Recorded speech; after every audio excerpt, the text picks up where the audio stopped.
Morning, everybody.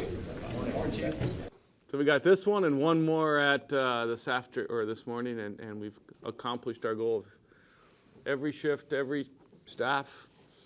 So if we kind of seem confused, it is we are, because after doing about 18 of these, you repeat yourself and you forget what you said. So thank you for being here this morning. Who's been here before? A few of you. So if you want, move on up. If we miss something, tell us what we're missing on there. First thing, thank you for coming in, going through these.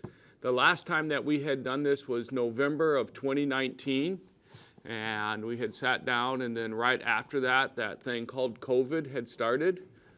Me personally, I thought, well, this would be like 6 months and COVID would be over with, and here we are 2 years later, finally being able to sit down and talk. Most of the time during that, we've put some videos out, or we've done some the forms, or we've done training through some type of online type stuff, and Jason has done a great job of putting those together. To me, though, there's just something about being able to sit down in person, have conversations, and again, it's reinforced it over this last week and a half with the ability to be able to sit and talk, and then the conversation afterwards. So a little bit of normalcy, I guess, to be able to do that and be able to talk with everybody. So thank you for being here. The other one is an update on Tyler Wagaman. Almost Saturday will be 3 weeks that Tyler was up getting ready for the storm that was coming. Had a bucket up on his roof cleaning his gutters, tripped over the bucket and took a header off of the roof. Ended up fracturing his wrist and then basically shattering T12 in his back. They did emergency surgery, cleaned that area up, put some rods in there and everything. He did have spinal cord damage at the beginning of it. He was having some paralysis below his knees, severe, what we would call nerve pain down along there. And slowly over time, he has been able to get up and start to walk and move his legs, and they've been able to manage the pain. He was in ICU probably about 10 or 11 days, and they finally moved him out onto the floor. And then it has been communicating with him. It has been obviously just a challenge with insurance. He is at UC Davis. He has Kaiser insurance. They were going to move him to a rehab facility. But overall, the treatment that he was getting there was really good. He was in a category what they call a high performer, which means his recovery was going very well. And last night they sent him home. So really good news on that. With any type of back surgery, the wrist, all of those things going on, he's still got a ways to go, but it has been really good news from him. We get pictures of him, banged up, sitting in a chair, but being able to move forward. And then Kaiser has a really good facility that they send folks to, but I know we all go to those facilities, and sometimes just being able to go home is really good. So he texted me last night, or actually with Greg last night too, and said, hey, I've gotten out of here and going home and relax and stuff. So thank you all. The membership has been tremendous. Crews went over that same day and cleaned out his gutters, and during the rain managed his pool, and folks went and walked with his son for Thanksgiving. Or Thanksgiving. That's coming up. That's coming up still, yeah. Halloween. Halloween. They went and did Halloween. His birthday was on the 1st, and his son loves the department and the district, and folks went by and had presents and everything. So overall, he is doing just very well. So we're going to go a little out of order. Chief Casentini is double booked, so we'll kind of go through his stuff that he has so that he can take off, and then come back from there. All right. Thank you. Good morning, everybody. I apologize in advance. I have to leave in about half an hour to go next door for another meeting, but I'll cover some updates.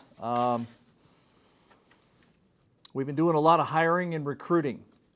Let's see, this last Friday, the Academy graduated with 19 new recruits, so they're out in the stations. Is there one here? We have one? Where is he at? There he is. Congratulations. Welcome.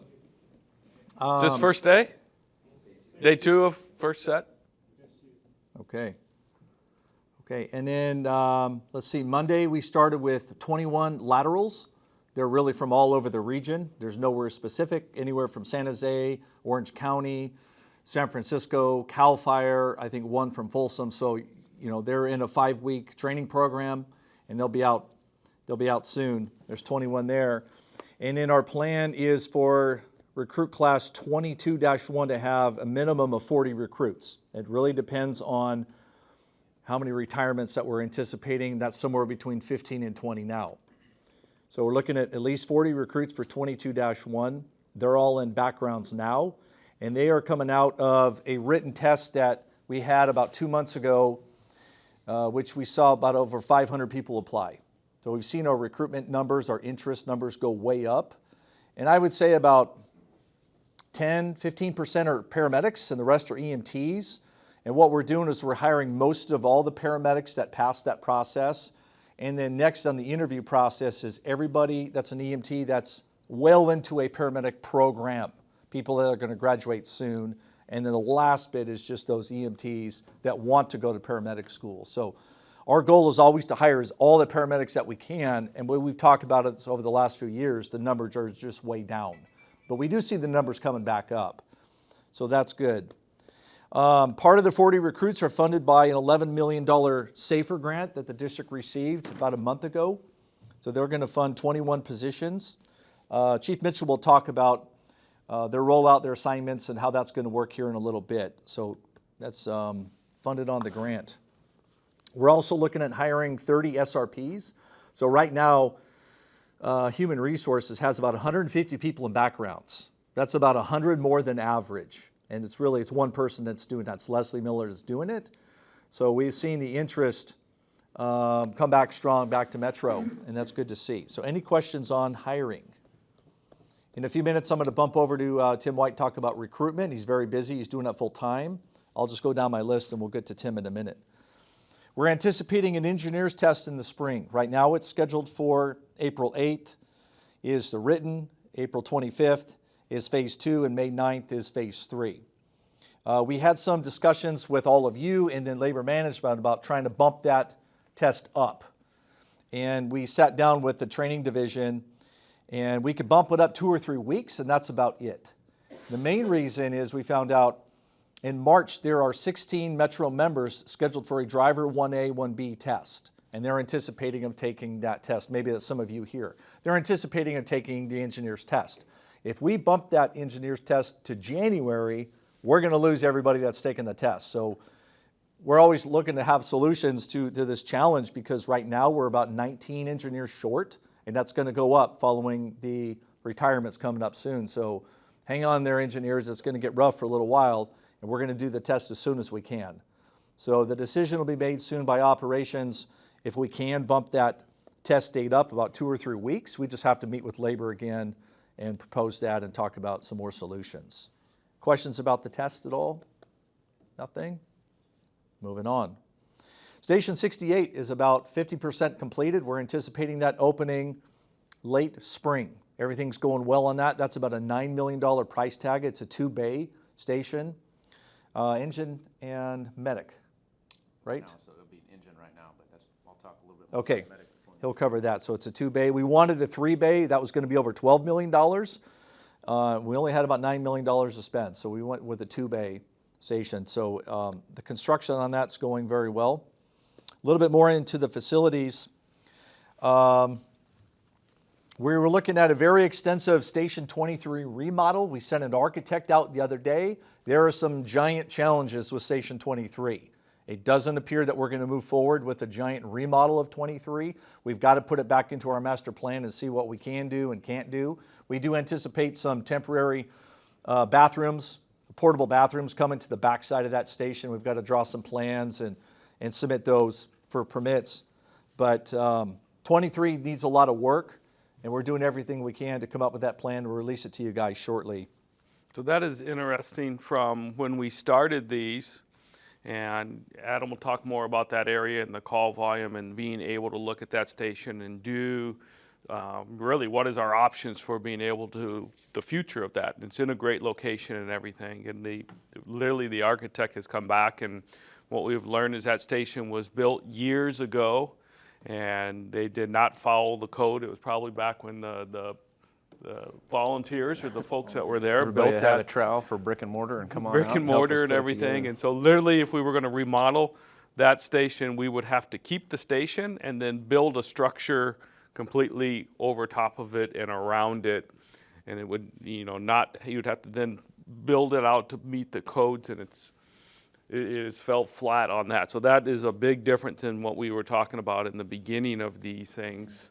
And we'll have to go back and figure out what Plan B is going to be now.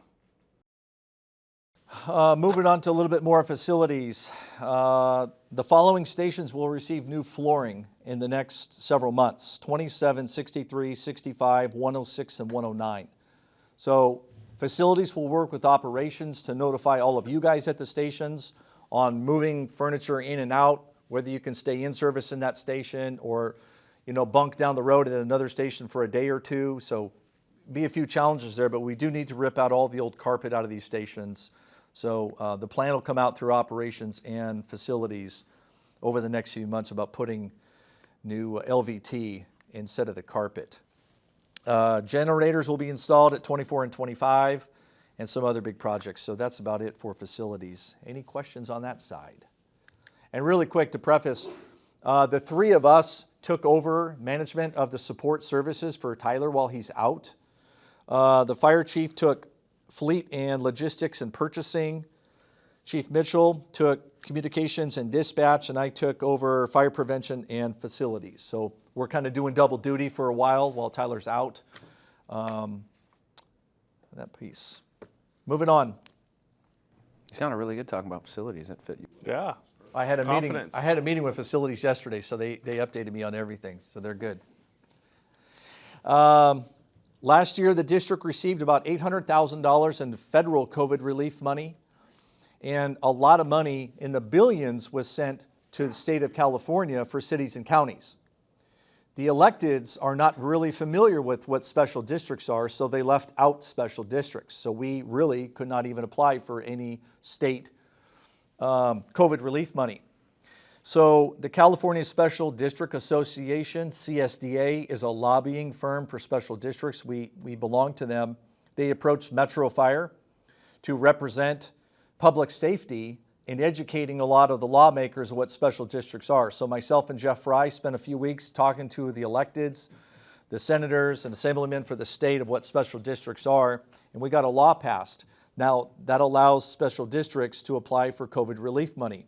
So they set aside $100 million for special districts. A special district is anything from police and fire to school to water, cemetery, sewer. There's hundreds in this state. And so we've applied for about $700,000 in COVID unreimbursed expenses that we've had. We hope to have more in the future, and hopefully in the spring we can get some of that money back. So we're trying to tap every resource for COVID reimbursements. And the last part of this is SB 95 was sent out by the state, where employers had to cover up to 96 hours of COVID sick time. So Metro Fire covered 11,300 hours. That was submitted by all of you guys. We covered 11,000 hours of that, and then we're approaching 200 members of Metro have had COVID and recovered so far, so 200. And we only have about 700 employees. So do the math on that side. That's quite a bit. Property tax. We got our property tax numbers back about 3 weeks ago. They came in at 4.9% for this next year. We had budgeted 5%, so that's right on track. Our consultant has a really good gauge on what she predicts. She's actually predicting about 6% next year. It appears we're going to stay between that 4 and 6% moving forward, and that's good. We know that the median home value has gone up 14%, and that's now $458,000 is your average home in the Sacramento Valley. That's an all-time high. It does take about 18 months for the district to see any revenue adjustments either up or down on property tax. So we know 18 to 24 months from now, we see what's going on as far as home sales and transfers, and the values are going way up. That's great. So we're anticipating 18 to 24 months from now to see that come back to the district. So that's good news on that side. On the other side, CalPERS. We got our CalPERS valuation about a month ago as well. Our next year increase is going to be $4 million, and that's for our safety plan, our PEPR plan, and our miscellaneous plan. We do know that the PERS investment return this last year was 21.3. That's like a record as well. That's great. The year before it was like 4%, but 21.3. And that's good news. So 18 to 24 months from now, we should see the effects of that with maybe a little bit less of a payment that we have to pay on that side. However, part of PERS policy in their law states that anything over an investment return over 20% is going to trigger a discount rate reduction. And that is basically the anticipated market investment rate of return. They're going to lower that number. They haven't lowered.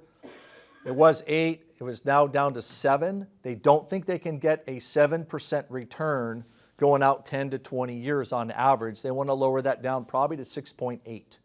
That's what their policy says to do. Their committee meets, I think, this month to really have these meetings and discussions. There's like 25 people on the board to make this. So next year we might see an increase because of the discount rate reduction, but that might be offset by the 21.3% return.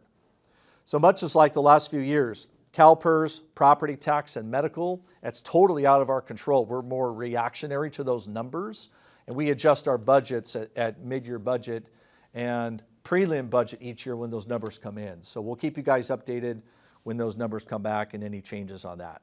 Any questions on any of that stuff? Okay, I will continue. Before I go to recruitment, let's see. Monday we had our 6th negotiation meeting with labor. It's gone very well. And last night we briefed the board on labor's, I want to say it's probably their 3rd counteroffer, and I am today preparing the 3rd counteroffer back from the board, back to labor, and we should send that to labor a little bit later this week of what the details are. The board gave us authorization last night. And so it's gone well, and I think we'll have a meeting probably in the next week or two. We're very positive that we can get this done and get some information out to you guys soon. And I think labor reflects that as well. So you should see something soon on that. Any other questions over everything that I covered before I kick it over to Tim White for recruitment? Chief Essence, you have a question? Yes. Going back a couple topics to the facilities. As these wear out and time out, is it all going to fall on our shoulders, every budget, or is there some type of special tax we can do down the road, so we can help with that? Yeah, so good question. So let me just repeat that for the camera in case you didn't hear that. We did a facility assessment plan. It's part of our CIP, and we know that right now we have about $80 million of station repairs, remodels, and new station builds that we have to do over the next 1 or 2 decades. And the question was, is it going to fall on your shoulders, or is there a special tax that we can look at? I'll take the second part of that question over to Chief Harms about the special tax, because we have looked at that. That's complicated, but he has that answer ready for you. Put him on the spot, because we've had this before. But the first part of your question, is it going to fall on your shoulders? I would argue that it's going to fall on the taxpayer's shoulders, right? Ultimately, they're the property owners and they pay our salaries. It's unfortunate that the last 2 decades of administrations have really put off a lot of the station infrastructure. They've done some maintenance, but they haven't had the money in the budgets. They didn't allocate enough money in the budgets to do some of these bigger remodels, to make the station safe and updated for all of you guys. So it's going to fall on everybody's shoulders at some level. We will try to offset that by passing that back onto the taxpayers. However, that's a huge burden to do politically. So I'll pass it over to Chief Harms, because we have looked at that and we will continue to look at that. Thank you, Chief Harms. So as far as a tax initiative, there are a few of them that are on the books that we can try to do. And one of them is kind of like passing a special tax that would then be able to say for all our CIP stuff, and that over the 20 years you would get $6 million a year and be able to kind of lay out the replacement of our facilities. The struggle that we have is that you have to pass it at 66% of the voters have to pass it. Really the only places that it's being passed right now, and if you look at fire districts, are really small places where they can go out and touch each single person along the way. LA County, year before last, did a huge push, and they actually, LA County Fire is a fire district that's under the control of the county, and it's kind of unique where you don't really see that from the exterior like most districts. They did a huge push, and media, everything else, and just about like most districts, they get to about 61% and can't get that last portion of it to get over the hill. Two sides that we're looking at. One is that each year there is a amendment that is brought forward by CPF that tries to get it lowered down to 55%, or even if it got down to 60%, for fire districts, the ability to get there is pretty close. There is another way that is 51%, and that is a citizens initiative. And so what we would have to have is within our own community, a group that would come together, and then the district and really the members of the district is very limited on what we can do to support it, but the community has to drive that forward and has to be able to ones that puts it on the ballot.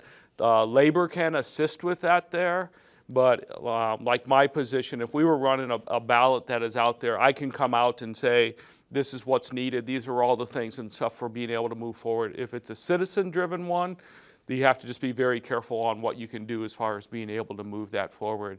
But right now, just looking at where we're at, knowing where we're at as far as our need, we're looking at being able to take and finance over a period of time for some of the stations, and that you would have like a 20-year mortgage with payments to be able to do that. We went through the process that when they build a subdivision and they have to build a new fire station, there's a thing called impact fees. And so that had not been redone here locally since probably about 2006. So we went through and we updated all of that.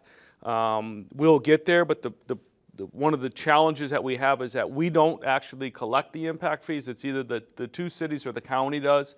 So it's just a process that we go through. But because of the building being able to do that, we've been very aggressive on that side. And then the other thing is that as people are getting ready to build subdivisions, you have an opportunity before they actually break land to go with them and make a contract or a deal with them on how they support fire and EMS.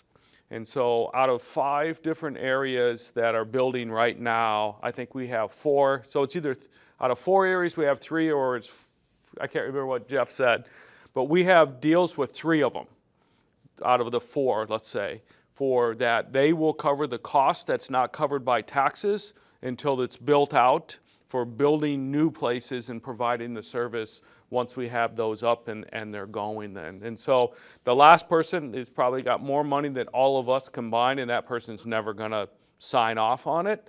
But once they move dirt, we lose our negotiation capability with them. So I know that's a lot. The best thing would be is if we could pass a special assessment or a special tax. I don't feel, and our consultants feel, we'll never get to 65%.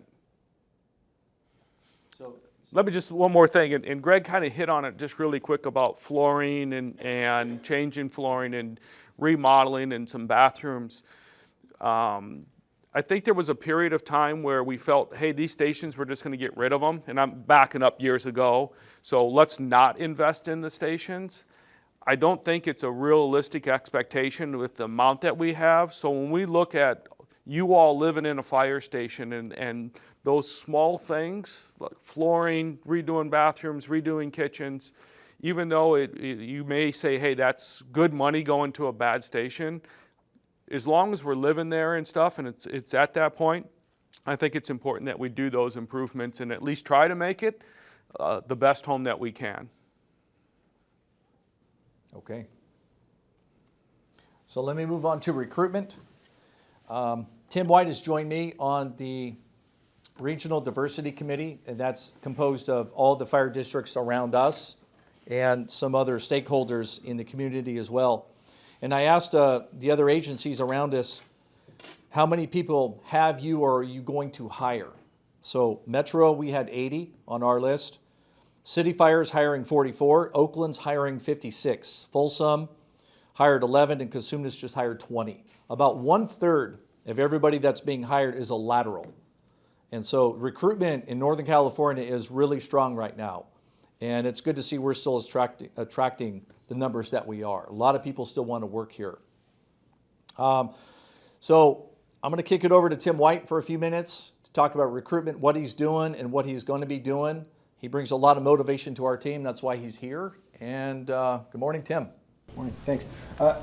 Hey guys, I've talked to a handful of you guys, so some of this is going to be redundant, I'm sure. Been on days for a month and a half now, or since the beginning of October. I've been doing this as a little bit of a side hustle for a couple of years. I underestimated how much I let that, showing up at the station get in the way of this project, so I'm glad to be over here. Thank you, Chief. The mission is simple. It's just to highlight who we are as an employer and try and attract a talent pool, right? The traditional recruitment, the way that we've recruited in the past still happens. That's the lion's share of recruitment. I've gone out to a couple of paramedic classes and met your son recently, Aldrich's son. That type of recruitment, and people are like, oh, I know this guy, I'm going to go work at Metro. That type of recruitment is going to continue happening and happens naturally. I'm trying to fill in the other side of that, the people that are just like, because we as firefighters are really good at going, oh yeah, you should join the fire service. We're not really great at, hey, come join us at Metro Fire, and this is how you come join us at Metro Fire. So I'm trying to clean up that piece, trying to build a way that we do business as an agency, how we showcase who we are as an employer, whether that's through social media, our website, building relationships at educational facilities like EMT schools, paramedic schools, fire academies, junior colleges, military outlets. I have a lot of traction right now. It's one of my projects, or one of my focuses right now is military recruiting centers and stuff like that, because we do offer some benefits to veterans, and I think that educating those recruiters and the people that are in charge of that manpower pool that see people coming in is a good resource for us to tap, so that we could give them the information in the beginning of their military careers so they could take advantage of the training opportunities that's available for them, as opposed to them coming out when they're done with their time and going, hey, I want to be a firefighter, I decided I don't want to be a cop anymore, and what's that look like, right? And then they're a few years out. That being said, I've had some success from cold calling some educational facilities, but I have more success from somebody that has the back door, somebody that has somebody's cell phone number. If you work or you know somebody that works at a paramedic school, even if it's once in a while, or you have somebody's contact, that is better received for me to get in and do a couple of minutes and just talk about how fire departments are different, and that we're not all the same and what we have to offer here. There's a branch of what we are working on that is more in the outreach side of things. Going back to what I said, I know you said a couple of minutes, but I'm going to start rambling here. Sorry. That old school way of recruiting, your son decides he's going to be a firefighter, or somebody, oh, I know somebody. There's a talent pool out there that doesn't have somebody standing up in front of them and saying, hey, you should be a firefighter. I know that happened to me at one point in my life. That story's been repeated to me time and time again. What about the talent pool that's out there that doesn't have somebody that mentions that to them? I'm trying to answer that question the best that I can and see how we can facilitate that as an organization. That, like I said, I call that outreach as opposed to recruitment, looking for people that have already said, hey, I want the badge, I want the patch. We've done this a couple of different ways, and in my perspective of as far as recruitment team goes, or that if you have a badge, a patch, and a paycheck provided to you by Metro Fire, you're part of the recruitment team. While I'm trying to turn over every stone to look for opportunities to how we do business, I don't have access to everybody. I don't have all the best ideas. Some of the best ideas come from, hey, have you thought about this? That's awesome. Didn't know that program existed. For instance, Scott Schneider's CTE program, we're in early talks of going into an MOU with his class. It's basically an Explorer program or an ROP program. I know a lot of folks in our ranks, among our ranks, have gone through a program like that. El Dorado Hills has a pretty active program. Scotty Schneider is one of our retirees. Cancer ended his career a little bit early. He's a 10. He's the kind of guy you'd want at every one of your firehouses. He's doing a great job with some high school students. CTE is Career Technical Education. It's basically what high school counselors used to send somebody that couldn't math very good, you know, like, hey, you gotta go over here and you're gonna go to swing a hammer and learn how to do this, or you're gonna go do this. His program director really believes in his product. We've had, I mean, for instance, I wrote a commendation recently for one of his students that did CPR on his dad when he had a major heart attack, and he's back at home. So what he's doing within the youth is good, not just for us, but we're going to try and get involved and supplement and do what we can to add to and recruit amongst those ranks too, right? Well, I call them ranks because they're wearing our turnouts, our old fire gear turnouts, and they all want to be us, and I think that's good for our egos and fire station life too, to have some of those wannabes trailing around us again, right? We need preceptors. When I go out to a paramedic class and there are students that are discouraged, like, hey, I'd love to come see what you guys got, but I can't get an internship with you guys. I know that we're very busy. It's full-on Pro-B season, and it's going to be Pro-B season for the next 6 months, and I get that, but on the backside of that, that's more energetic, youthful firefighters and single-role employees on the ambulances. I think every ambulance should have a student on it. I think that's a great way for us to recruit and dispel some old rumors about Metro Fire, about who we are today and the professional organization that we are today. That's it. Did I miss anything? No. That's all I got. Yeah, reach out if you have any questions for me. Any questions right now for Tim while he's here? And any questions for me at all? I just want to comment that, you know, one of the reasons that we brought Tim to this was not to get rid of his side hustle, as he said, but We've got some you new know, terminology. new terminology. It's the entertainment side Not of new, this. but new to this forum. So It's the great. side hustle, but when you all do it, you're working in the station, you're trying to manage home, you're trying to manage a project, something along the way has to be able to give. I would say since October, I have seen us make more steps forward and more connections of things that we maybe talked about in the past but didn't do, but now being able to do it. And Tim talked about a story of meeting with the group that, you know, someone had had a bad experience and it didn't work out for them being an employee here, but are influencing people out there about how negative it is. And being able to have people that are there, being able to be involved, being able to have the tools. And I saw frustration of folks where, hey, I've got a thought, I've kind of brought it forward, but it's never gone anywhere. And I'm a coach at a football in a high school, and it was the Folsom story. Okay, what do we do with this? But now being able to do it. So Tim has done a great job of being able to do it, and I think part of it is just being here and being awake. I was walking out the other day, and there was a military guy standing out here talking about recruiting and using it. So I just assumed that he was here to meet with Tim, and so I always ask people if they look a little lost, what's going on, can I help you and stuff, and he was just wanting to have a recruitment thing here. So we walked back, and as we walked back, Tim walked in, and it was just that opportunity to connect together that normally just doesn't happen, so it was good. So thank you for doing that and changing up your life and your side hustle a little bit there. Okay, that's about all I had. Unless you have any questions, I do have to step out. I do apologize, but thank you for everything. And turn it back over to Chief Harms. Thank you, sir. Thank you. What's going on in operations over there? All right. Good morning, everybody. Thanks for joining us. I think we'll start off with Chief Lozano, A Shift Commander, and go from there. Good morning, A Shift and day staff.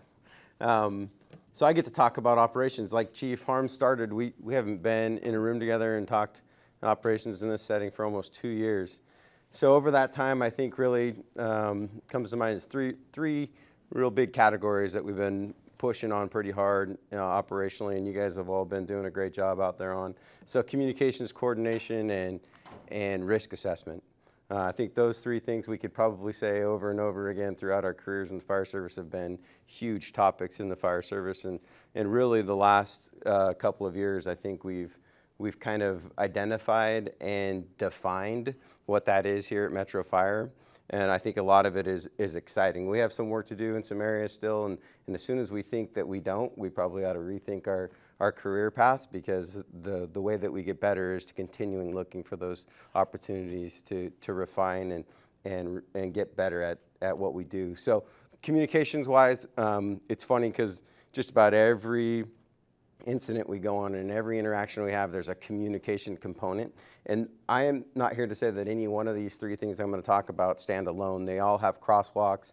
And when I get to the risk assessment part, you'll hear me talk about communicating and coordinating in order to reduce risk. And so none of this is alone, but I'm going to try to talk and give you some examples on all three of these topics. And so communications lately, you hear a lot about I can't get out on the radio, the radio is too cluttered, there's not enough information. I think the push from at the company officer level has really been about concise, important information. We've talked about what is it that I need to hear back on a 360. What is it that I'm looking for as far as communication from the engine captain to the truck captain, or from command to the first in officer, or vice versa. So there's been a lot of push on that, and a lot of really good strides that we've taken in the last couple of years on that. Coordination piece, obviously you guys, we've been pushing vent coordination, but ventilation coordination isn't just about opening up the structure one way or the other. It is about communicating the readiness and watching and making sure that the incident priorities are in line with the task. And so that has been, I think, in my opinion, one of the biggest strides we've made operationally. Is I now hear those conversations happening even before engine crews and truck crews arrive. They're talking about what they might see, what they might do in their order of arrival. We're having engine companies talk to truck captains face to face before they go up on the roof. And there's still some improvements to make, but that is a big departure from where we were 5 years ago or 10 years ago. Those conversations weren't happening on the front lawn, on the outside of the building before we go up. We weren't asking if the interior crews had hose lines in the right place, if we had water application going before we were opening roofs or windows. And so that's a big stride forward. And the last one is the risk assessment that I talked about. And I think this is the one I'm most proud of us as an agency about, because we were literally all the way down to the probationary firefighter level having conversations about, is the task I'm about to perform in line with the priorities of the incident, and is it in line with the risk tolerance that those priorities create and that I should be operating under? We didn't have that conversation. If I said that 5 years ago, most people in the room wouldn't even know what we were talking about. We just show up and do our job. But we're having, and we still do that.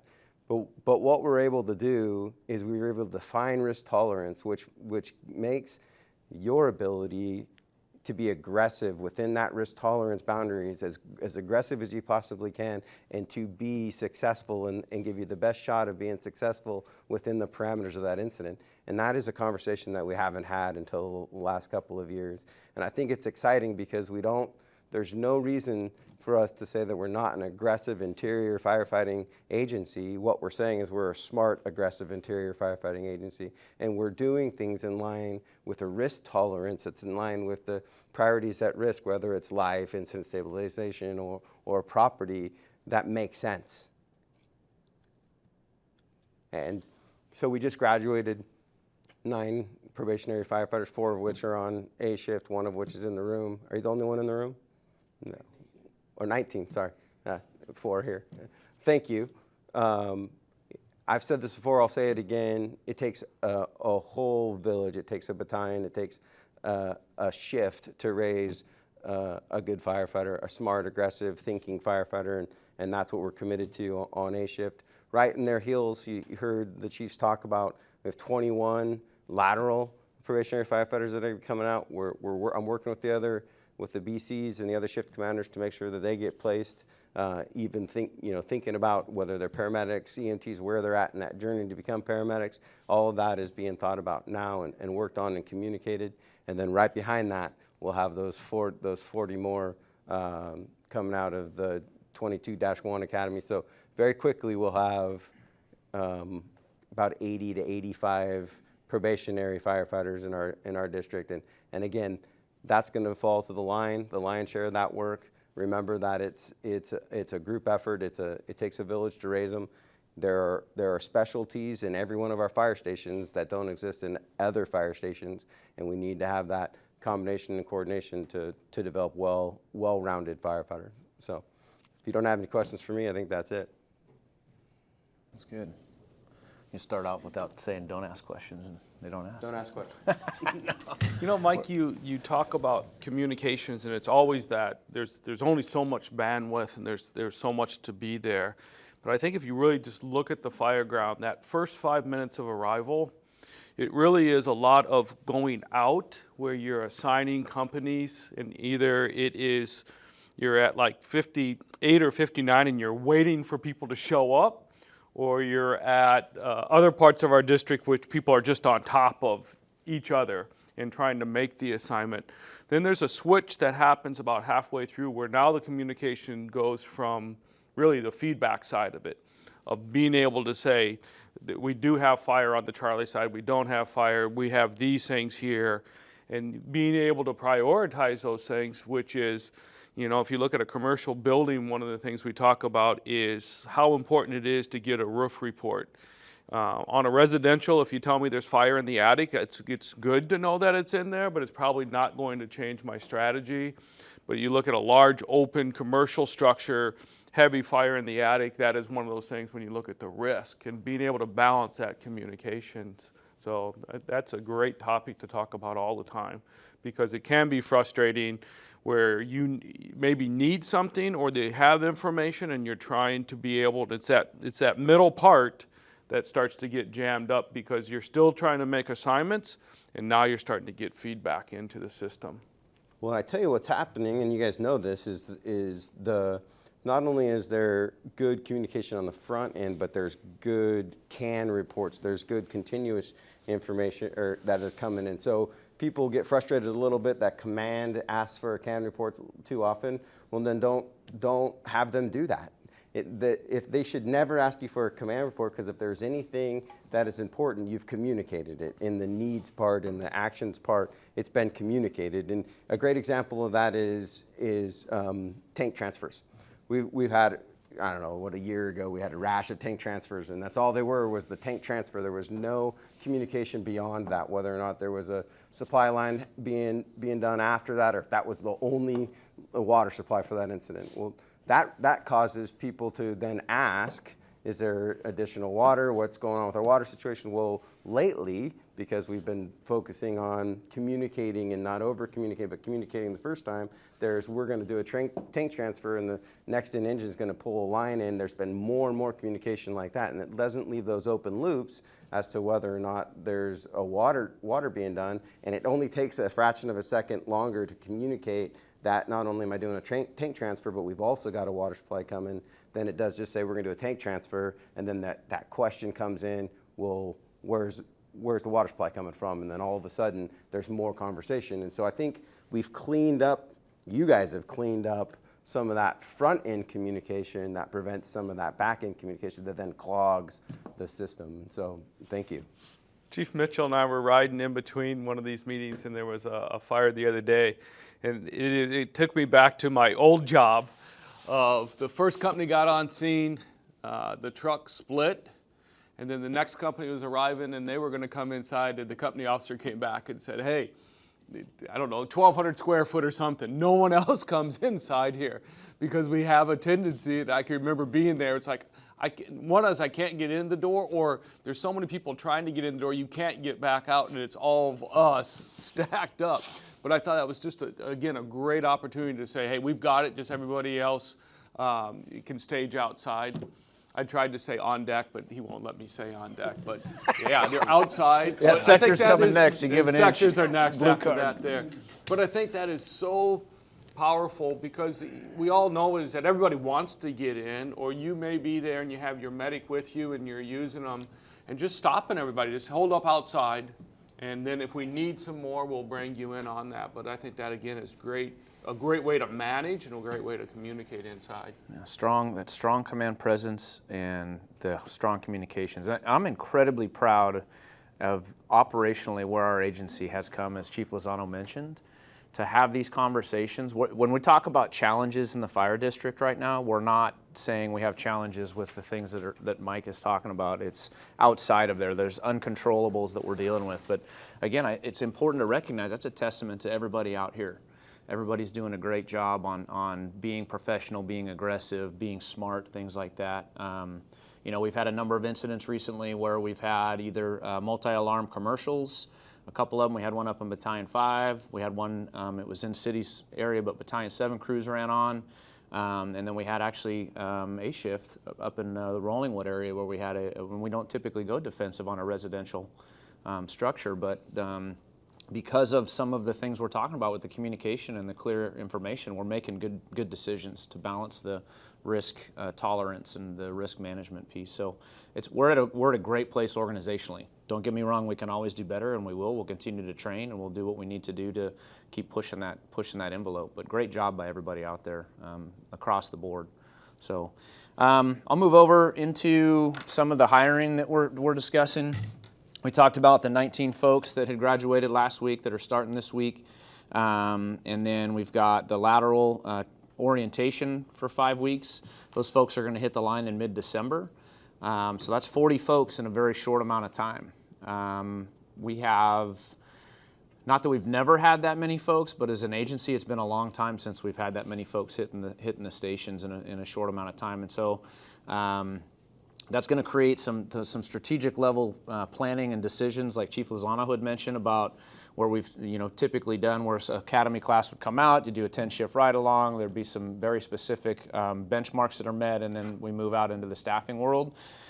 40 folks, we have a certain number of seats available to be able to do that. And so as we talk about this, and as well as some of the other things that are coming down the line, we're going to need to think outside of the box on what we've done in the past. So what we're asking for is a little bit of adaptability and some thought on being flexible on, hey, we haven't done it this way before. I think it's okay, but as an organization on a long-term trajectory, we need to know that we're going to need to make some creative decisions to make it work to, one, support the service delivery in the organization, but two, support our new members to set them up for success. So I know we talk a lot, speaking of communications, at the shift commander and my level and the other senior ops chiefs on how we're going to do that. And so, but once it comes down to being in the fire stations, that workload is going to fall right out here into the folks here in the audience today and that are out watching. That's a huge workload. 40 folks. And then we fast forward into early next year, the late February timeframe. Chief Casantini talked about it, class 22-1. We're looking at 40 additional folks. So we're going to have 80 folks on probation in the firefighter rank in a short span of just probably maybe 7, 8, 9 months, something like that. There's a lot that comes with that. And so, and as an organization, there's a lot of positives that come with it. A lot of new blood in the system, setting up for a long-term career here and enjoying what Metro Fire has to offer for a long time. But organizationally and culturally, is that something different for us? Have we had 80 firefighters on probation, maybe in the history of the organization? Does everybody remember any time like that? 80 folks? Now, it's a need. We have a need for folks. We know we need some assistance with staffing. But what does that look like in the fire station? If you have multiple probationary folks that we're needing to set up for success, what does it look like for everybody out here? Business as usual?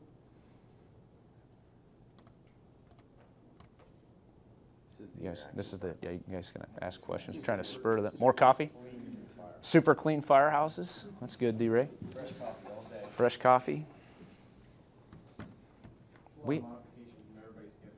Modification? What do you mean, Joe? Everybody's got a mindset when they show up to the fire station of kind of objectives and things that we all want to do for that 48 hours, but it's not always about us. It's about the public, and it's about accomplishing one goal as a team. And we have newer employees that are going to modify our schedule that shift. It's not always convenient, but it's necessary. Why is it necessary? We're trying to raise everybody. We're trying to bring those individuals up to everybody's level, continuing to train while also improving our own skill sets, right? So some people want to be, some of the more experienced guys want to continue their career and better themselves by training specific skill sets that they haven't worked on, i.e. ropes, whatever, but that's not the priority. That said, we need to focus on the basics, down and dirty, hose pull. So, it's going to take a little bit of work from everybody, that said, or always. Okay. With 80 new employees, essentially, all of the fire department medics are going to have 2 probies, meaning on any given day, the only experience that they have with Metro Fire is combined 6 months to a year. Yeah. Is that something for us to be aware of as an organization? Absolutely it is. It's okay in my regard. It's okay to have that. We just need to be aware of it. And so that's why we need to have this conversation we're having right now, because organizationally we've had a pause in our hiring. We haven't hired this many folks ever, nor have we hired a fire academy for a little while. And doing 80 probationary firefighters, it behooves us as a professional organization to take a pause and have a discussion about it and what it looks like. How do we interact and how do we treat our probationary firefighters when they come into the door?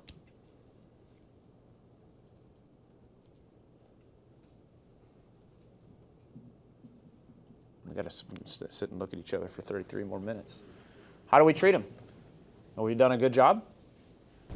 I think it depends on the firehouse Okay. and the crew.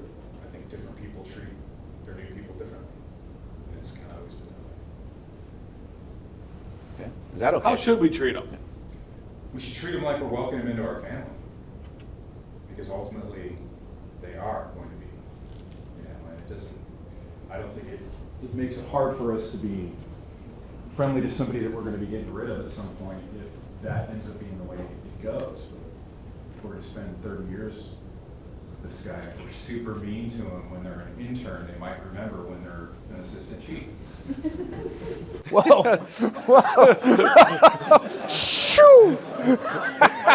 Hypothetically, you could be working for it before long. But you bring up something. Is there a rite of passage that we have? Yeah. What's an example of a rite of passage for us? Pardon me? Yeah. And what do you expect someone to do on probation? Yeah. But what's some of the other little stuff that we do as an organization? Yeah. Clean, make coffee, dishwasher, wear your blue or your B shirt. Are those things okay? Yeah. I think they're absolutely okay to be able to do those. I like our traditions that we have.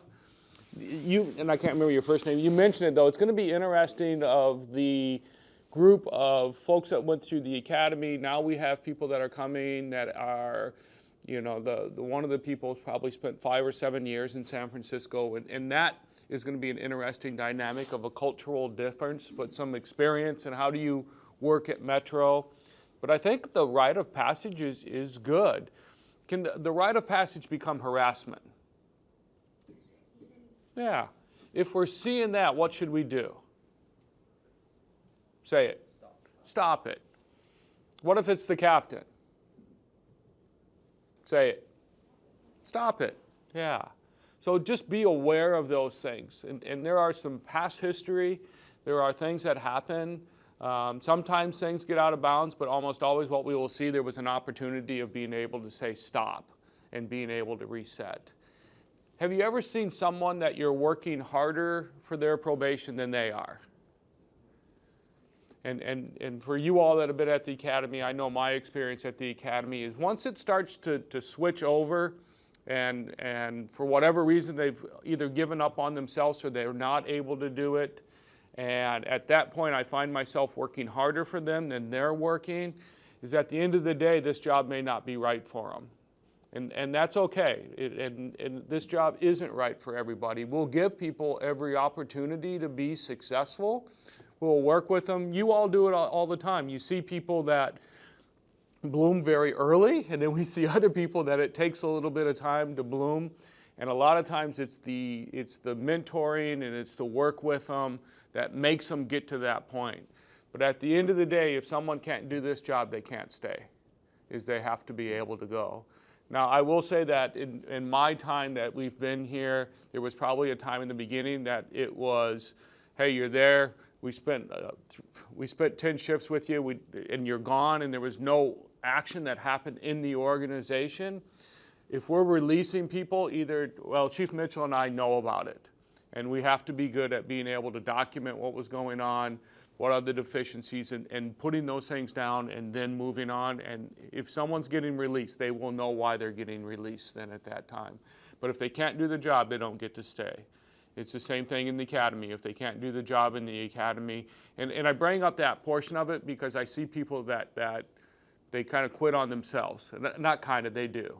And again, on your side or our side of the organization, we're giving them every opportunity, but there comes a point that it's just not right for you, and we'd be able to move on from there. But I think the rite of passage, our traditions that we have are good. Should you take a shower when you're on probation? Why? I hope so too. Why would someone not want to take a shower on probation? Yeah, they're nervous to miss something, the environment of what's going on. With everything that we know today about cancer and smoke, all of us should be doing what after a fire? Yeah. So while that seems some maybe silly to us, think about maybe some of those things. You all as company officers, or if you're the senior firefighter, of being able to say, this is the right thing to do. We're not going to leave you behind if there's a call. Now, we may give you a hard time. We're all on the engine, and it had to wait for a second for you in the shower. But no, there's some things on there that we have to make sure that those things are happening, and that the environment that we're building is one of those that is a productive environment in there. Any comments or questions on that? It's a different conversation, right? I mean, I could see even body language when I brought it up about asking the question, people, uh-oh, what is this going to go down a bad path? I think it's incredibly important for us to recognize as an organization that we've done a good job at this. We have, in our past, have done a good job at this. I think the other side is an organization that we have to recognize that we need to have these conversations because we're about to have 80 new folks here. And as professionals, if we don't hear it from the top about, hey, here's what we're at and here's what we're doing and here's what we need to expect, there's no groundwork to be able to go back to and say, is this the right thing or not? And so we're going to have the conversation, and we are having it right now. So we're not doing a bad job at it, but if we don't do this, we're not doing ourselves a favor to set ourselves up for success in the long term. Does that make sense? Hopefully this is not a conversation sitting in these seats that I've had before, but it's good to have this open dialogue. So any other comments or?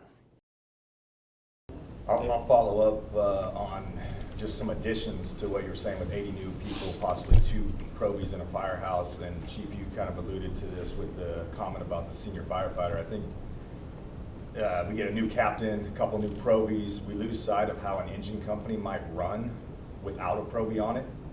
And we lose sight that we don't give those probies the goal of what this engine company should look like once they're off probation, right? And we get used to how an engine company runs when we got a couple new guys and they don't ever really get to experience what it's like. And sometimes it falls on that senior firefighter to say, hey, I might not be on the engine today, but this is where you need to be so that when we arrive and the captain gives some orders, this is what I would be doing, what the orders that I would receive and how I would execute them. It might be different today when you're on there. You might get additional orders or additional oversight, but ultimately at the end of your probation, that's where you need to be. And so just a heads up, because oftentimes we get, or lately we haven't had that where we've had multiple probies in the firehouse. We haven't had, a new captain might have had a lot of senior firefighters to rely on while he's been developing. We're about to have a handful of new captains and a lot of new probies coming out.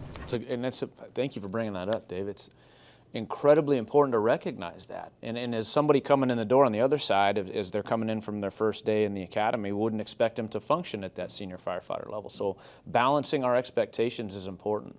But recognizing that early of, hey, this probationary period is a journey of a year. We're coming out on day 1 or day 2, and there's an expectation of the tasks and things that I've done for 18 weeks are there. By the end of that 12 months, we're looking for a critical thinking problem solver that's going to pile off the fire engine or the ambulance and make good critical thinking problem solving decisions and solve the problem. but that's a journey to get there. Those conversations you're talking about, as an organization, we have to have those, and recognizing that is critical to understanding the success and where we need to be in a year. So thanks for bringing that up. Good point. This is way off topic, but but I enjoy talking about it. So what you talked about is that is so important. Think of the EMS calls that we go on in an apartment building, and we go in and we get back there and we take the patient. What a great opportunity then, as either the senior firefighter or the company officer or an engineer, just to say, hey, if that apartment was on fire now, and I believe it, I don't ask you all, but it probably happens, of how the hell would we get from where we parked at into here? What's the steps that we will take to be able to get to that? Those moments are, I think, as far as learning, are as important as when we go out and throw ladders against the side of a building, or sometimes even more important of you being able to figure out where is the probationary member, where's his mind at, or where it isn't at, or where is the things we have to do for being able to drive forward. So again, it's off a little bit of the topic where we started here, but there is great opportunity. And then all of a sudden you have a conversation for 30 minutes out there with everybody about, hey, I had this happen before, or we were here on a fire before. Yeah. It's an exciting time for us, and it'll continue for a while. We got a lot of growth. Anything else on that? So with our 3-year bid coming up, what is that going to look like with movement of all the crews, and then also the probies that are going to be assigned to those stations? And are those probies going to stay to the station or possibly move with the crew? So the good news for us as an organization is we're thinking about and asking these questions before it happens and not being reactive, right? I mean, when we talked about this initially at the ops meetings, we part of the conversation is, hey, there's stations without captains. How do we deal with those pieces, and knowing that you don't set somebody up for success in that station where there's transient, leadership or what have you to be able to build on. But that question right there is one that, as we get through placing this current, the class that's out, the laterals, getting ready for February, those folks won't hit the line until July. Being aware of exactly what those things look like, and it's going to be incumbent upon the shift commanders down to the battalion chiefs and the station company officers to drive that. If there's something that's not working, and those are some of the things that we need to be aware of, that everybody's empowered to make those decisions for the right reason. So I would like to have the crystal ball and say, here's where it's all going to go, and we have a plan for it. Literally, when the bids are done, we're going to need to look at that as an organization, and it behooves us all the way down into the fire station firefighter level to go, what does that look like? And if we have identified issues, bringing them up the chain of command or working together to solve the problem for the long term. So it's a great point. One of the biggest things that at least for me that I've seen is where we fall short is when we don't have a consistent captain.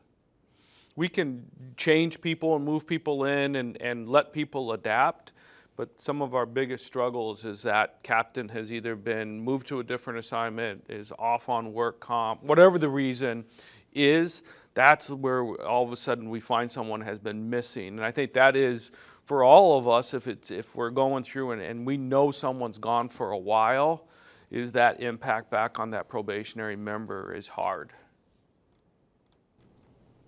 Keep our eyes and ears on, and if that's happening, we work together. We're all in it together. So, okay. I'll talk a little bit about the SAFER grant that we were awarded. Chief Cassantini mentioned we got $11.3 million for the first time in our history, and maybe in the program's history. There was no match associated with this award. We are the only agency in our region. I don't know how many across the nation actually got all 21 positions that we asked for fully funded for 3 years to add those firefighters into our PAD. There's been a number of questions that have come up about what does that look like out in the field. The way the grant was written, we had a snapshot in time when we were awarded, I think it was back in August, about how many folks do you currently have hired at Metro Fire? 537 was the snapshot. Okay, so you take that 537, and on the management side, on the back side of what we're doing, you need to be at 558 for the term of the grant. So the question came about hey, so we're going to add 21 new firefighters. With that grant, it said you had to increase your service delivery model. What that looks like is yet to be determined. We're going to work together to come up with a plan, but we are going to add 7 new riding positions per shift, whether it be opening a medic full-time out in the Rancho Marietta area to up staff out there to address new target hazards and things that are there, increasing our capacity with FDMs, adding additional riding positions to engine companies to be able to facilitate increased service delivery in some of those areas that we have high call volume, or maybe, you know, adding a position that allows us to send some more folks to paramedic school so that we don't have that, we don't encumber those revenues to be able to pay for those folks. The world is our oyster when it comes to that. So if we add these 7 new positions per shift and we have 21 new folks, how does that look as far as, and Holly mentioned the bid and what that looks like? Are those 21 folks needing to be in those positions? And the answer is no. Those positions, whatever they are after the first of the year, we'll do a little bit more discussion and put a group together to look at that. So encourage everybody to get involved there. Go out to normal bid, and those will all be part of that process. As far as looking at a roster and telestaff, you're not going to notice a difference between firefighter A and firefighter B, whether they're a safer firefighter or they're regularly funded PAD position. Does that make sense? There's been a lot of questions about those spokes needing to sit in those seats, and the answer is no. The other question we get is, is there multiple ranks that we can use it for? The funding mechanism is at the firefighter rank, and that's what we were awarded. So if there were any additions to any other ranks that we were utilizing as part of the safer thing, we would have to make up the difference. And so that's kind of where it's at. I guess what it comes down to is if we don't stay at that 558 number, and we, the snapshot of every time we turn in our documentation to the folks that do that, we drop below it, we just don't get the money for those positions. So any other questions on what that looks like as far as the SAFER grant? No? We would look to put them into the field when the academy graduates, so it would be like July 1st. Yeah. So that would be kind of the time frame that we would be looking at for being able to do that, and that would be after the 3-year bid, I believe, is done. Yep. At that point in time. Yep. So more to come there. The only other question that we got was about the long-term plan. So right now we're just trying to get through the place of hiring them and getting them into a position. But I think it's important because we're going to blink and 3 years are going to go by.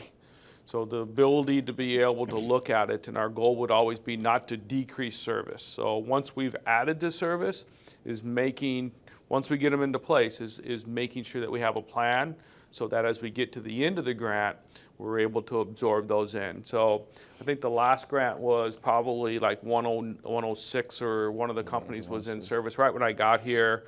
So we had a plan in place for making sure that those bodies became full-time bodies or funded bodies through the district then. That would always be our goal for being able to move forward. Much different than the before, where you couldn't get rid of those people. There was a lot of different rules at that point in time. This money is just straightforward. There's no other connection to it or anything. If you just fall below that 537, you don't get your money. And the last thing that the feds want is their money back. So they are pushing very hard for us to spend the money. End of February is the date that we have to start. It's the performance period in the grant. So that's what's driving the next academy class. So as far as increase in service delivery, Chief, that's a perfect segue into the next topic that Chief Casantini started to talk about a little bit, and that's growth in the district. We talked about deployment model after the first of the year for the safer firefighters. I know the Chief has talked, and a number of members have heard and want to be involved with taking a full-scale look at what our EMS delivery system is, sitting down and saying, hey, is there some things that we're doing right? Is there some things that we can increase our efficiencies on? Comprehensively, we need to look at that system. Now, we talked about Marietta and that area out there. There's been a lot of change. I mean, we've built the supermarket, hotels, more houses, all those things, increased call volume, multiple transports a day on average, moving up companies and all that. As a district, long-term, we need to be aware that there's more change coming. It's not going to stop.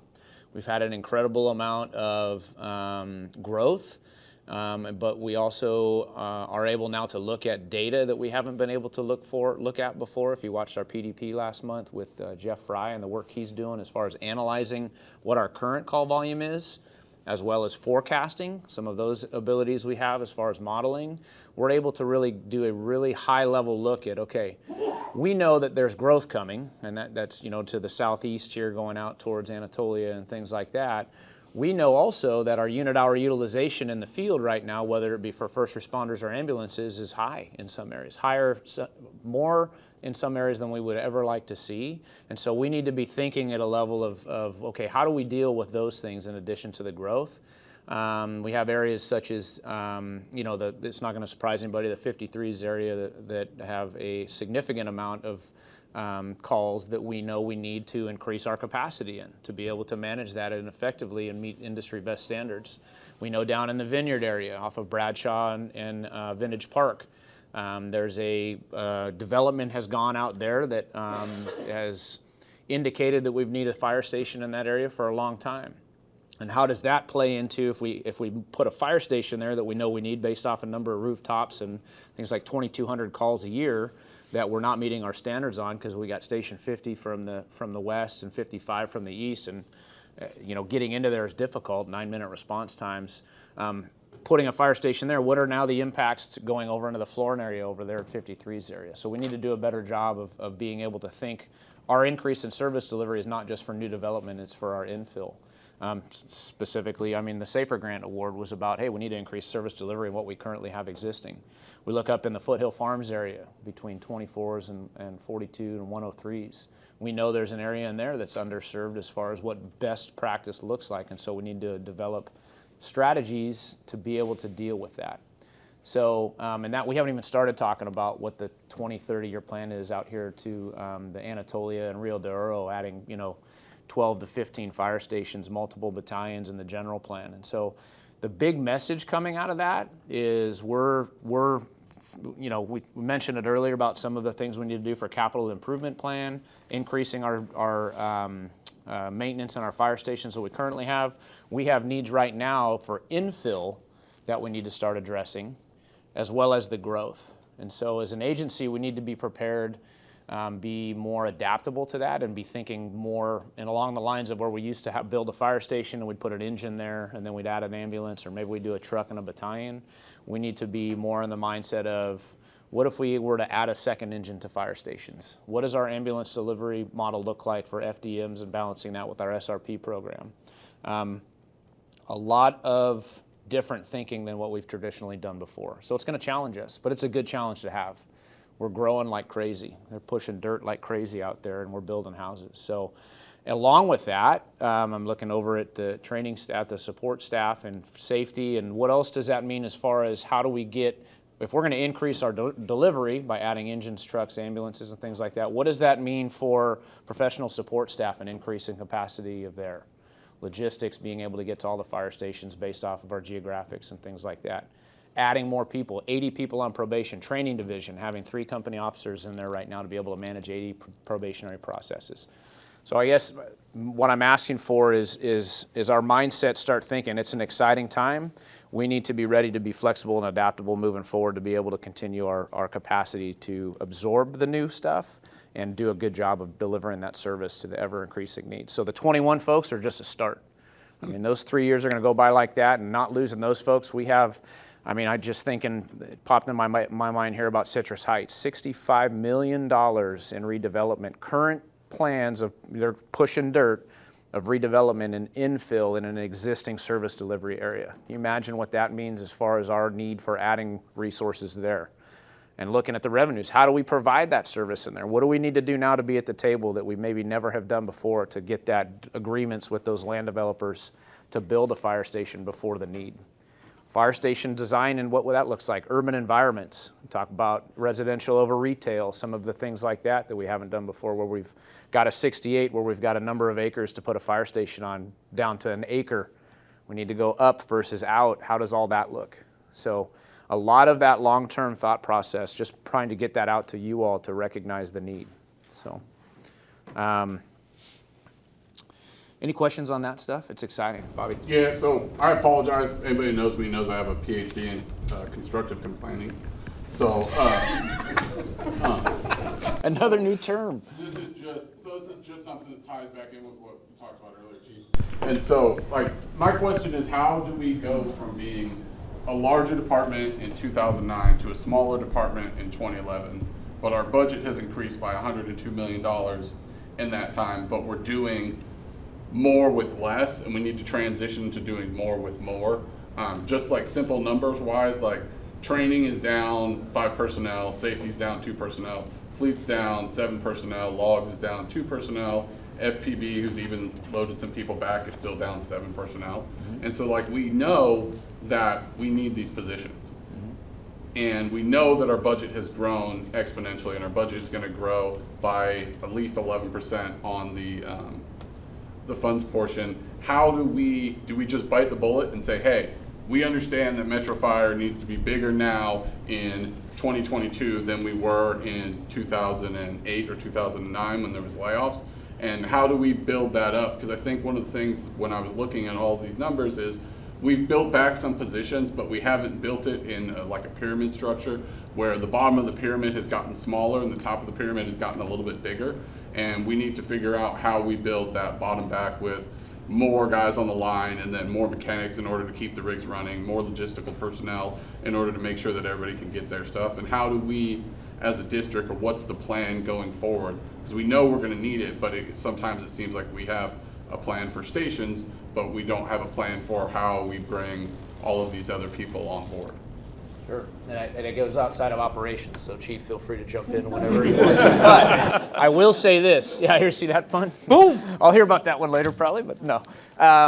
It starts before this, but I think the fact that we're talking about this now, Bobby, specifically, I just talked about the need to increase our service delivery in areas for fire engines, ambulances, trucks, and specialty resources, along with increasing our ability to provide professional support staff. And our other facilities outside of fire stations, right? I mentioned logistics. Is it logistic? You know, they go to every fire station. Are there efficiencies to be able to make that better? I think a couple things. I think one is we need to ask ourselves, are we using our current positions at the best way that we can to address the needs of our department? I think we're doing a good job of that. There's some areas that we can do probably better in. But then again, to that, you know, we talked about the capital improvement plan, all the stuff, the houses, the trucks, engines, the equipment. We also need to do a much better job of doing what else do we need to do to support those things. Right now, and I'm probably going to steal some of your thunder about what you talked about, but keep on keeping on. I'm going to need some water here in a minute. We can lay it out and say, hey, we know in 20 years we need these many more fire stations, and this is what it looks like in the battalions and things like that. I think that it starts with this conversation or previous conversations, and that's why we're talking about it. We have not done a good job of saying what else do we need, and so we need to sit down and figure those pieces out, and that is a focus for the executive team and our agency as a whole to say we need to do a better job there, and what does that look like moving forward. So that's one of our focuses that we're working on right now. And we had a discussion, I know we mentioned fleet and the mechanics, the same conversation came up. It's, hey, we recognize it. We need to do a better job. And the thing is, we need to write it down, right? I mean, we've all been there, hey, this sounds like a great idea. The good idea fairy shows up, and then it just goes away. And we're doing a much better job, and under the chief's leadership and direction, of write it down. If we have a plan, we have a vision, we can work towards that, we can lead the ship towards that. It's our plan, and we can change it if we need. We mentioned 23, it was an idea, hey, we need to do a remodel here to meet some of these things. Just the ink's not even dry on the architect saying, it's not going to work unless it's going to cost you a lot more money to do that than you thought. So, hey, the plan was this, we need to pivot, we need to figure out new ways to solve that problem, but that goes the same for exactly what you're asking. We know that we're smaller where we need to be larger across the board. Well, I think one of the things that when we sit down and we do budget occasionally is we sit and it's like, hey, okay, no personnel, we can't do personnel, can't do personnel. Like maybe if we just say, hey, every year we're going to invest in one additional personnel, and then we just have like a battle royale, and then if training wins, then training gets a training captain. Yeah, and then, or if fleet goes, and then fleet can show that, hey, if you increase our rank by 1, we can do X amount of work. If maybe it's just on the board. So I think one of the things we do in budget is everybody sits there and everybody gets so like, hey, don't take my money, I know I'm horrible with it. Very personal. And realistically, it's the department's money, but like we need to get to a point. It's really, I don't know if a lot of people understand, but like we, in the last 11 years, have got nothing but smaller until the last SAFER grant. And it's one of those things when you look back, somebody's been here almost 20 years, and it's like, hey, we've kind of had a trajectory, and then, you know, SHIT hit the fan, and so it's kind of been a downward trajectory, and so how do we get back to being quote-unquote sixth, seventh largest department, and how do we support them? Because just on the training aspect, it's like we can't do it with recap. I live that. What was your PhD in? Constructive complaining. I'm gonna keep that one. Yeah. The other piece we need to add to that doctorate degree is solution-based problem solving. Constructive complaining is solution-based problem solving. But I knew somebody that used to call him, they had a PhD in stupid, because he used to always talk about his PhD behind his back. Everybody go, that's a PhD in stupid. In 22, we're going to do an assessment of the professional staff. And that's one of the things that we said we would go across the district and look at where we're at. You talked about a couple of things, and why I think that's important to do it was, what was your name? You asked about the stations behind you, Holly. I can't remember. What is it? Rich Rubiales. Rich asked about the stations, and the thing about that is that I can tell you exactly where we're at.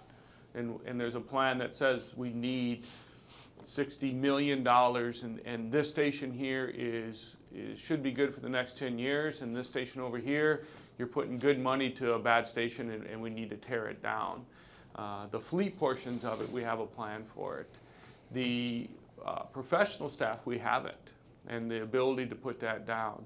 So one of the things when we talk about the mechanics and what they had in the past, and then what do we have today. When I got here in 2016, they averaged about 400 tickets that were out, that were services that needed to be done. And today we average about 35 to 40. And we have the same amount of staff. But if you look at and I can't believe 5 years have gone by, but we went out and leased a lot of vehicles. And part of that lease agreement was that there was a service agreement to it. And at the time with Shea, it was like, you know, are we going to break even on this? Is it going to cost us more money and stuff? And at the end of it, what we're finding is that it's about equal. But what we're seeing is that, remember all those old Crown Vics and everything, is that they spent so much time trying to repair them, keep them in service. And with this portion over here, hey, everything is taken care of. Now, we totaled one of them, and that was part of it. We figured into it. But at the back end of what we're seeing is a better outcome as far as the workload for the mechanics. But you all know, is anybody at 50s? We're down to the south, 50s are down there. It's just when you had to take your apparatus in and it was 3 o'clock in the afternoon, you're going to drive to McClellan, it's 90 minutes or more each way to be able to get there. And what's our ability to put people at 50s? Now, they can't do everything, but a large portion of what we do, can we do it down there? Now, one of the things, and you all do it every day, you do a great job of it, but probably 10 years ago, did everybody have 2 sets of gear?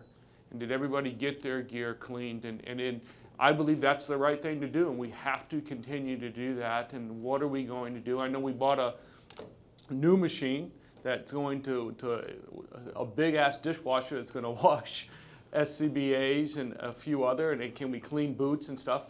Shoot, I don't even know really 100% how it's, I don't even know if you know 100% how it's all going to work. But we're going to have to try to do the best we can to be able to look at that and say.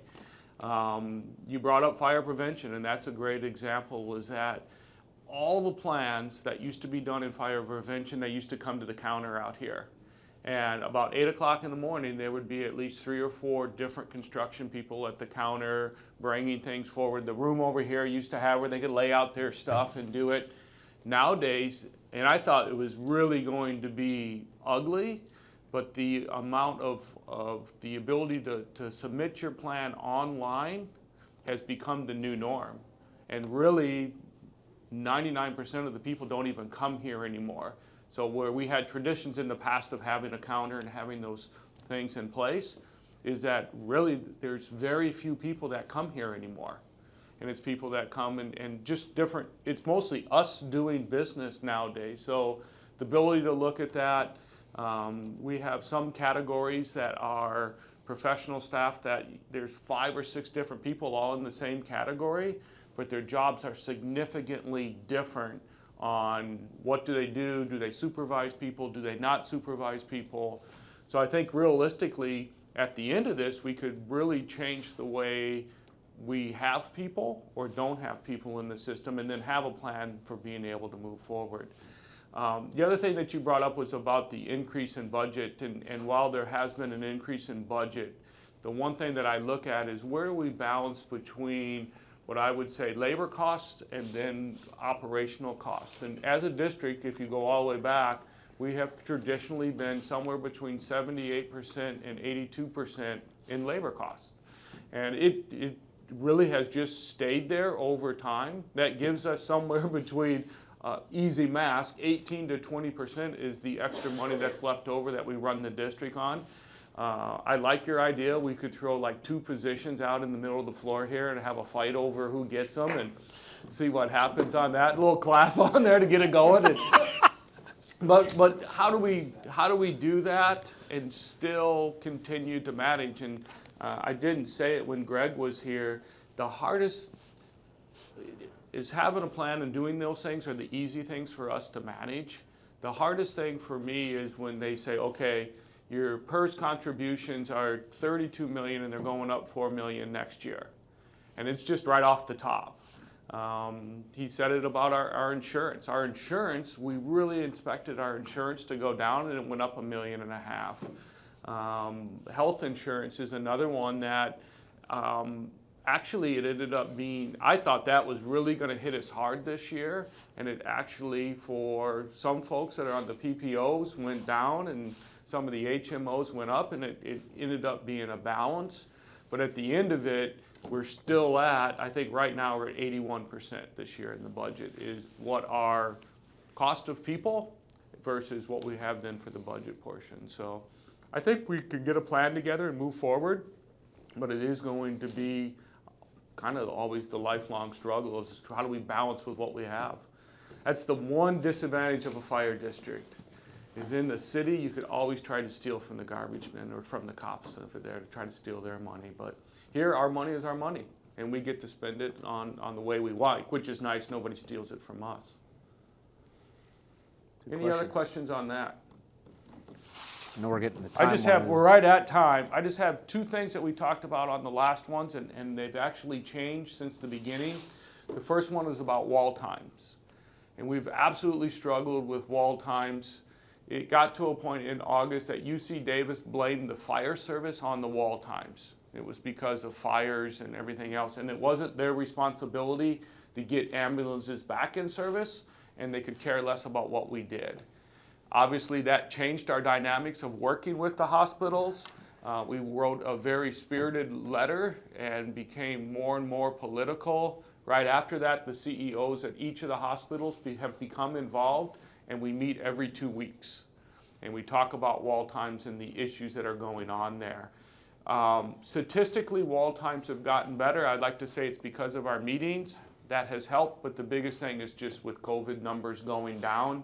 What we saw in the beginning of COVID, or what they saw in the beginning of COVID, someone would go into the hospital and usually in 7 days they would either die or they would be removed out of ICU.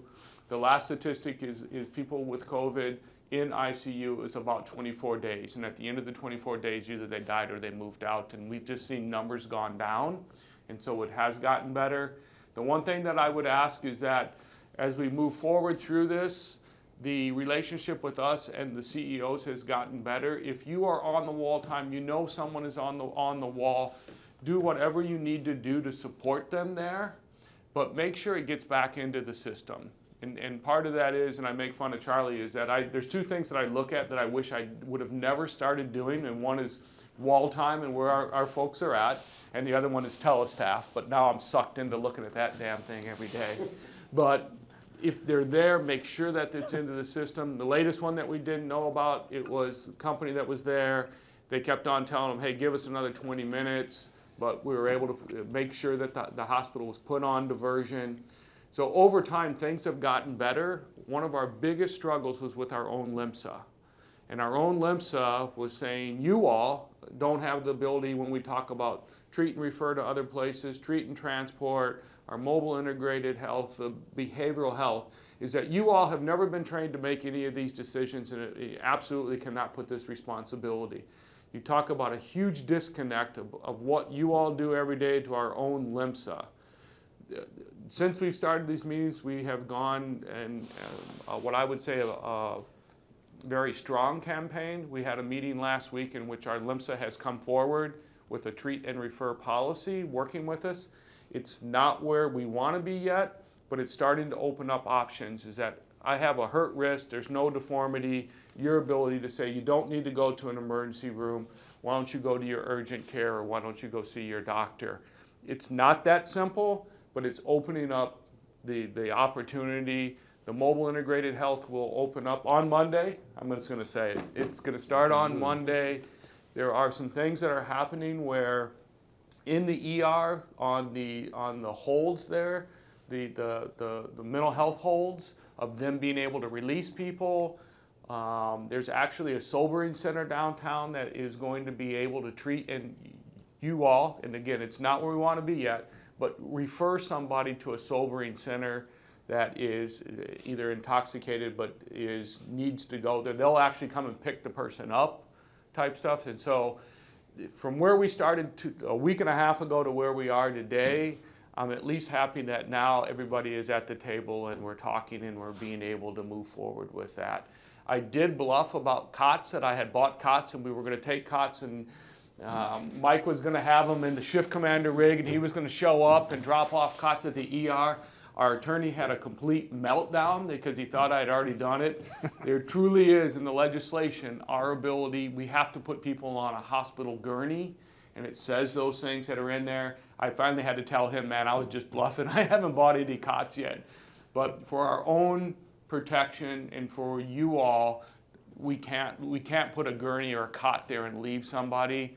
The other question that comes up is once you cross the door into the ER, you can't leave with that patient. It's a violation of really the codes that are out there, and that has come up. Before we get to a hospital, you could go to a different hospital if there was a request, but if someone's on your gurney, they want to leave, they can leave. We're not going to kidnap them. But once you go into a hospital, we can't leave. The other thing is we followed what's called EMTALA violations. That does get the attention of the CEOs, and I think most of it is because they have to be able to talk about them. They have to, whenever they're evaluated, they're put out there. We had an individual die on our gurney at San Juan Hospital. They had been on the wall for 3 hours. We filed the EMTALA violation, and they came back and said there was no violation found.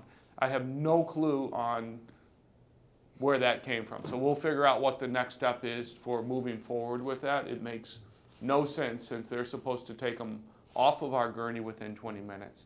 The last thing about ambulance is about move-ups. We agreed to disagree with the city on naps and moving up to cover their naps. And so as you know, a couple months ago, we stopped all move-ups across the system. Some of the other departments were very concerned about their ambulance coverage. I think personally, and the feedback I've gotten from folks, is that the system is working. You all on scene may have to wait a little bit longer for an ambulance to be able to get there, but response times, we're arriving within 4 to 5 minutes across the district. You all start treatment, just know that your ambulance may be a little bit longer to get there. But what I don't hear is, Medic 21 moving up, and the next thing you hear is a call back in 21s or 24s moving all over. So for now, we're keeping that system in place there, and we'll evaluate it as we go forward. As far as the sleeping part of it, if there is a call and we're closest, we'll go. But we're not moving up to cover for them sleeping. That was a lot of dump here right at the end. Any questions? Anything we didn't talk about that you want to talk about? Yes. This is more of a short-term thing rather than a long-term thing, and this would also involve labor and management, I'm sure. But has there been any talk, or would you guys be unwilling to talk about the engineer shortage and what possible out-of-class options we might have with a surplus potentially coming in firefighters and, task book sign off and that type of thing? Has there been any talk about that? Should we allow firefighters to move up to engineer? I believe yes. No. If we were gonna do that, should there be things that are in place for control? So, I got distracted by the no's. My question would be, if we have a firefighter that's going to be taking the exam and has gone through the task book process, why would that be a no? So we brought it They've already to, had operator 1A and 1B have their grade portion signed off, they're ready to enter an exam, why would that be a no? Because it can work absolutely backwards. If you think about it, what's stopping you from working an ambulance? No, I'm talking about firefighters working out of class as engineers. It opens up indoors boxes, what he's saying. Is what he is. so the answer We used to have to, out-of-class positions, we just haven't had it because we haven't had lists. so we do That has have, nothing there's to a do with list. going backwards or working That's the down. difference, Holly. We don't have a list. And that's what I'm saying, and I know that's why we haven't done it, because we haven't had lists. My question is if there is any talk about potentially, for the short term, with the engineer shortage being pretty massive and getting worse, and not having any relief in sight until summer. I mean, I hear you, and I'll bridge it if you want. I'll bridge it. I mean, however you guys want, but with controls.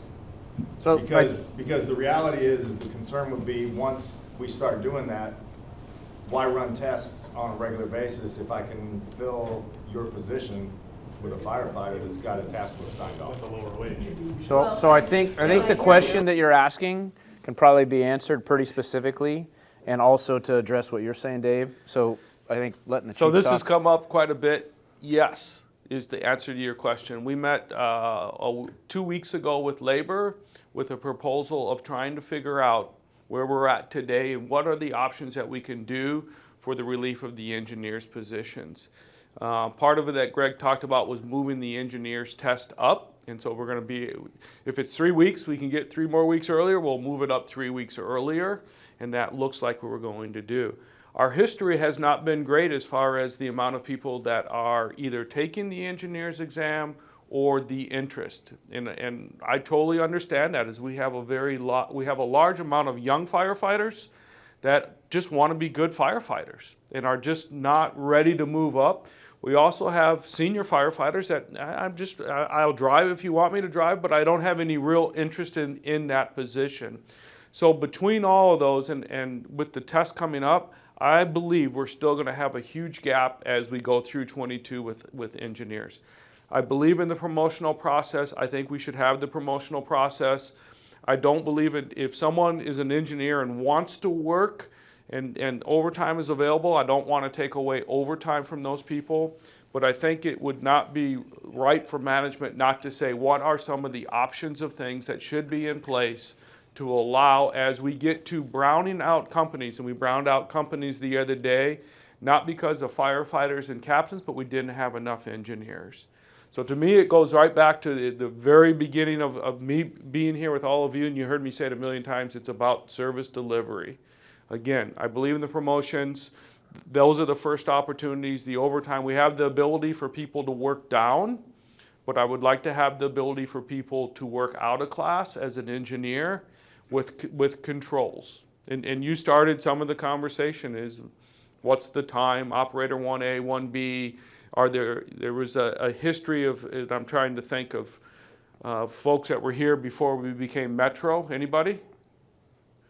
Joe, the task back. books or sign-offs. Yeah, there's like a checklists. sign-off thing, and not long-term, and temporary. Someone mentioned the money. We're still going to fill the spots, and to me, it really isn't about the money portion of it. It's more about looking at the future here, and that if we don't have enough engineers, we're back to browning out companies again. And for me, operationally and service delivery, it's just not acceptable.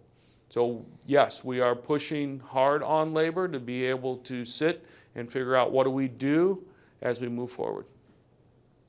Yes, sir. What about doing the captain work downs before engineers select a grant choice?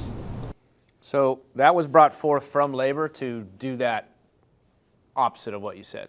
labor said we want the mandatory selectives picked before the captain worked down. And so we work together on those kinds of things, and you know, if it's not working, we'll bring it back to the table and we can look at it. But that was a request, sitting talking with labor about what does the staffing look like and how we get there. So that's where that. And a came lot from. of it on the staffing committee side is it's like whichever way you can put a butt in the seat, I'm okay with. Yeah. Mike, How come we can't just put on 2 tests? 2 tests. Why can't we put a test on now and then put another test on after that? If you're concerned about 16 people that are taking the test, why can't we put on 2 tests? We sat down with the training division, the testing folks, talking about who are the folks that are here. Our pool just isn't that big. So we don't have 18 people that would be taking the test? I think we have 16 here. We have, I would say, I don't want to say the exact number, but not a lot. No. Historically, we haven't seen the numbers like Mike, like you're talking about. To be able to do 2 tests, you would want a large pool of people to take it to be able to. Here's the deal: we want to fill the rank, we want to fill the positions, we want to promote, we want to provide that ability, and that's why we're hiring so many folks. But we haven't had the historical perspective of we got a whole bunch of people taking a test to be able to promote. And so when you balance that with how many more can we get, what else do we need to do to be able to facilitate it, those are all the discussions that we're having about how do we get from here to the end of 22, recognizing that historically we haven't been able to get even enough, and this is not news to anybody, to where we have an engineers list that lasts more than 1 day. So we have to be very aware of that. And so the test is a piece of the answer. It's not the answer from the perspective. So I of think, what we let need me to look say at. there, I think there was 18 people that took it, 9 people passed. We've had lots of discussions about the failure portions of it. And then there is 16 folks that are going to be in operator 1A, 1B. The expectation is that there's probably 9 that maybe would take it again. And then there is somewhere in the, if we have it when we're having it, it picks up another class that may be eligible. But the expectation is that a lot of those people are just newer firefighters that are probably not going to take the test.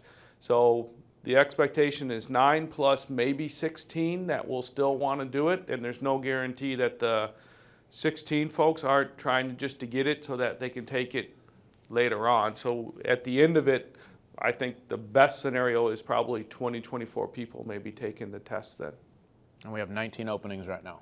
But if there was 9 people that take the test, that would substantially lower your overtimes and stuff. And so, I mean, it would take longer to take that test. Obviously, it's one of those things that it's nice to do it the old way where you have a large list all the time, but we've had engineers test that barely anyone passed, and we gave them tests again within 6 months. And so in this type of situation, if you're having that many mandatories, you're shutting down engine companies, it seems like it'd be a logical decision to put the test on so that you can actually take those 9 people, put them in the field, and then have another test coming up before summer. I'm not sure what the numbers would be, but I'm just looking at it from what people are looking for and asking for. We'd love to be able to promote every position that's open. And then the other piece is to that is there's a time frame to be able to let our people know the test is coming that we've held true to for a long time, to be able to change that. There's more discussions we can have and we will continue to have. There's a cost factor. There's hey, our own folks have to work on putting the test on. There's all of those things, and it's not something we're absolutely saying we're not going to do. And the fact that we're talking about even making an adjustment is evidence of our ability to pivot and adapt and do those things. The long-term success is what we're trying to get to, and there's not an easy answer. It's a challenge. Holly, thanks for bringing that up. Yeah, I'm serious, because we have talked about it each time. not being a. Tell me, I saw somebody's hand in the back. Is the time qualifications for taking an engineering exam, is that an operational thing or is it a union thing? It's an agreement. It's both. Agreement. Because my question is, we have about 6 laterals that have their step 5 firefighters are going to miss this engineer's exam by a couple days. They're more than qualified. I mean, There's a few of them that we don't are. have enough guys to do. Is that something to consider as a recruitment tool also for laterals to say, hey, come here and you get 2 years on the job and you qualify for an engineer's job again or something like that? Just get You more bring it guys. up, there was, I think 2 of them, one of them was, is he in here? Before I talk about, so an engineer in Folsom at Lateral. I don't Okay, good. I have a tendency to talk about people when they're sitting in front of me. But yeah, no, those are the conversations we're having. Creative solutions. You're gonna have to think about. I talked about adaptability and our growth. We need to be adaptable and figure those out as well, and we're open. Chief, just last point of clarification, you mentioned something related to wall times and our ability to leave a hospital. Is our ability to leave a hospital when we walk them through the ER doors on our gurney, or when we pull onto the facility property? Technically, is when you go off of your gurney onto a hospital gurney and there's a signature, is the transfer of care. The statute says they have to do that within 20 minutes. I think he's asking when when you can not go to a hospital. Yeah, you said we weren't change. allowed to walk back out and take a patient to another hospital once we had crossed that threshold. Right. But let's say an example would be we pull into a hospital facility, we look at the ambulance bay, and they turn to the patient and go, hey, we can be here or we can take you somewhere else. And that patient says, take me somewhere else. Can we just keep on driving and come right off of that facility, or have we committed at that point? Just don't tell me you pulled in. That's just I'm asking because let's cut the tape. No, the question's going to come to me. The question's going to come to me from my medic because now it's been brought up, and I just want to make sure I give clear direction as to what the expectation is. So Through the door or on the property? Yep. Because Code law is supposed to be property. Right, that's what we've always. Or is it hitting TA on the NBC? So Santala, it's property, that's why, like, if you had that patient at Mercy San Juan. Yeah, but still. That left the ER, they have to go back to San Juan, because they're still on hospital property. Or you have the shoulder pain in the parking lot, they have to go to that hospital, because they're on Property. the property of the hospital. I would, firehouse attorney-wise, I would be very nervous about trying to make that decision and put our members in a position to be potentially liable, as well as the organization. More importantly for me is the paramedics having to be in that position. It's a very sketchy situation where you start getting attorneys involved when if something were to go bad, then what's right look like for our own folks as well as the patient. I think if you're at a hospital. Yeah, fair, but we got to make a decision, right? I mean, we can say we can be skeptical, but then we make the decision saying if you drive onto that property, you're committed. I mean, if that's the guidance, that's the guidance. I'm not trying to buck that system, but I don't think you are. I'm just reinforcing what you're saying. During the conversation, it came up that we can't walk them out. Well, is that the line then? So that's what I wanted to be clear on. Sure. It's the property. Property. Fair enough. Thank you all. See ya.